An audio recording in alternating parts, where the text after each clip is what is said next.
अब तक आपने देखा कैसे सोना सोहन की शुगर बेबी से उसकी बहू बनती है और अपने पति को धोखा देती है। वहीं रोहन अपने पिता के कॉलेज का प्यार उसके सामने ला के रख देता है। अब आगे सोहन जैसे ही निहारिका को देखता है वो खुशी से फूले नहीं समाता और जाके निहारिका के गले लग जाता है। तुम इतने दिन कहाँ थी निहारिका? अब मैं आई हूँ तो याद आ रही है। माफ कर दो यार, मैं तो कभी तुम्हें भूला ही नहीं था। घर की मजबूरी के कारण मैंने नीता से शादी की थी। कोई बात नहीं, अब जो हो गया सो हो गया। हम लाइफ के इस पड़ाव में भी चीजें फिर से शुरू कर सकते हैं अगर तुम कहो तो। हाँ हाँ क्यों नहीं, लेकिन तुम्हारे मुंह से ये बात सुनकर मुझे काफी अच्छा लगा।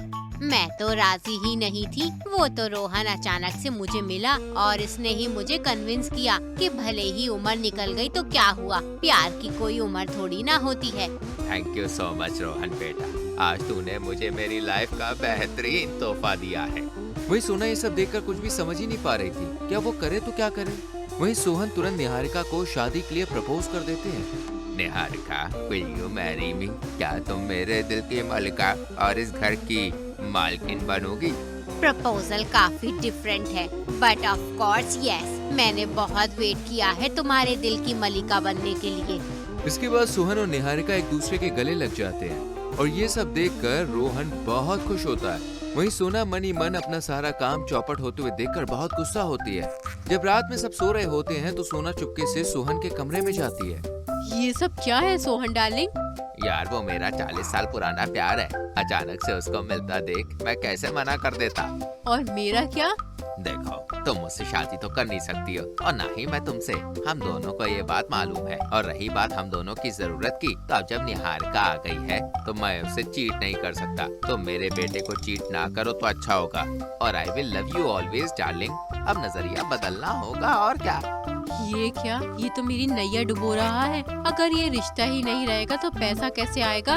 और अब तो ससुर जी के हिस्से की सारी प्रॉपर्टी नई सासू माँ की हो जाएगी। फिर वही सोहन के मना करने के बाद सोना अब असमंजस में पड़ जाती है कि वो करे तो क्या करे। फिर वो अलग ही षड्यंत्र रचने लगती है जिससे निहारिका सोहन को छोड़कर चली जाए। कभी सोहन के शर्ट पर लिपस्टिक के निशान लगा देती तो कभी सीढ़ियों पर तेल डालकर निहारिका को गिराने की कोशिश करती।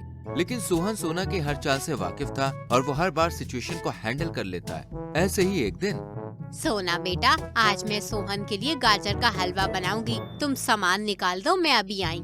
जी, आज मैं इसे डायरेक्ट नरक के द्वार दिखाऊंगी।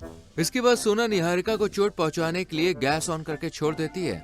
अब जैसे ही ये गैस ऑन करेगी बड़ा धमाका होगा और ये डायरेक्ट ऊपर और मेरी लाइफ पहले की तरह मस्त। अच्छा सोना डार्लिंग, ये सब इतना आसान है? कहो तो जाके अभी मैं रोहन को सब कुछ बता दूं तुम्हारे मेरे बीच की बात, और कहो तो ये वीडियो भी दिखा दूं कि तुम हमारी प्रॉपर्टी के लिए निहारिका को किस हद तक परेशान करने में लगी हुई हो।